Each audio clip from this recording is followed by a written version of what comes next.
Hoje está lá na Rússia, em Moscou, o presidente Luiz Inácio Lula da Silva com uma delegação, com uma comitiva. E isso é muito importante porque quando você vê aqui fora, no exterior, em todos os jornais, está colocado que aproximadamente, eu vou até pegar aqui o número mais exato, mas 29 líderes mundiais se reuniram lá em Moscou.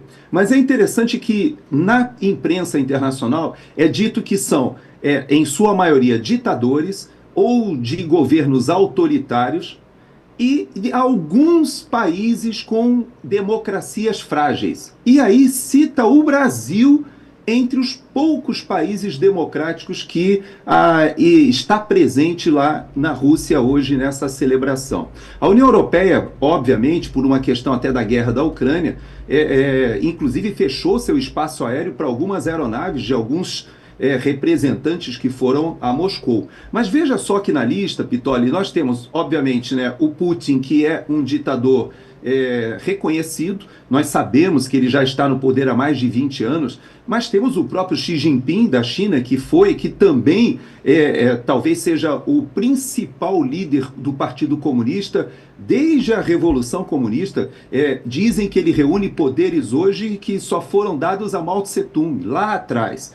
Tamanha a concentração de poder que o Xi Jinping tem. Mas, obviamente, o Nicolás Maduro, e eu vou falar sobre a questão do Maduro daqui a pouquinho, o Díaz-Canel, de Cuba, obviamente, tem o Lukashenko, da Bielorrússia, né, que inclusive foi a base do início da invasão da Ucrânia, ali do norte, né, ameaçando a capital Kiev, e temos o Azerbaijão, Tadiquistão, Turcomenistão, Uzbequistão, todos esses países ditaduras ou de regimes que já estão há décadas no poder, passando e com imprensa muito controlada, está longe de serem regimes democráticos. Embora hoje, né, Pitoli, a gente tem que reconhecer que o Brasil, de fato, vive uma paraditadura ou um regime de exceção que, para aqueles que conhecem, já podem nos alinhar com vários desses países. Porém, para efeitos assim da comunidade internacional, ainda se considera o Brasil um país democrático.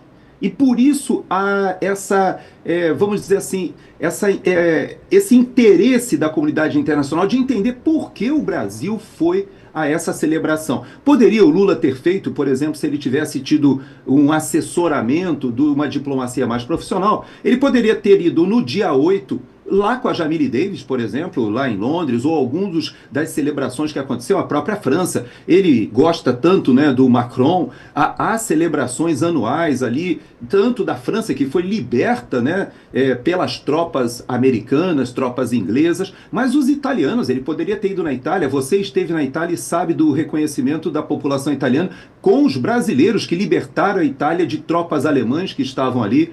Tem muita opção, ele poderia, porque a Europa é pertinho, Pitoli. Seria possível ele participar de uma celebração no dia 8 e ir a Moscou no dia 9, se ele quisesse participar das duas, mas não. Ele foi para o dia 9, deu as costas para o Ocidente, e isso foi uma decisão muito complexa do ponto de vista diplomático. Mas eu queria ir além um pouquinho. Nessa ida, é importante a gente lembrar, e vocês já falaram aqui no programa, que ele encontrou, e na verdade Janja foi na frente, e essa viagem da Janja não tem como a gente não estabelecer determinados paralelismos, né, com a própria performance ou o papel que tinha a amante ou a namorada que Lula tinha quando viajava ao exterior muitas e muitas vezes.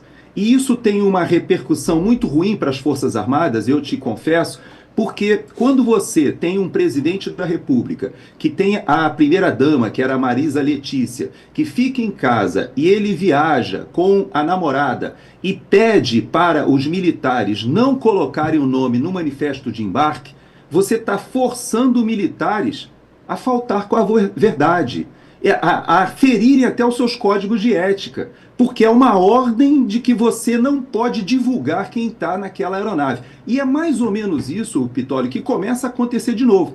E existem, no bojo da Lava Jato, existem depoimentos falando do papel, então, da então namorada do presidente Lula, levando malas e valores. Alguns falam em diamantes, outros falam em depósitos feitos em Portugal. Existem inquéritos em Portugal abertos sobre corrupção que remetem ao papel daquele período da então namorada, amante do presidente Lula.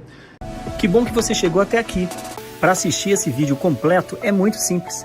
Acesse tvfloridausa.com e na barra ao vivo você confere toda a nossa programação, 24 horas ao vivo para você. E queremos aproveitar e te convidar para conferir o nosso novo canal de cortes, Cortes TV Florida USA, aqui no YouTube. Você pode se inscrever, você pode deixar o seu like, compartilhar os vídeos e ainda se tornar membro. E aí, você pode nos ajudar. Então, te esperamos aqui no nosso novo canal de cortes TV Florida USA. Nos vemos por aqui. TV Florida USA.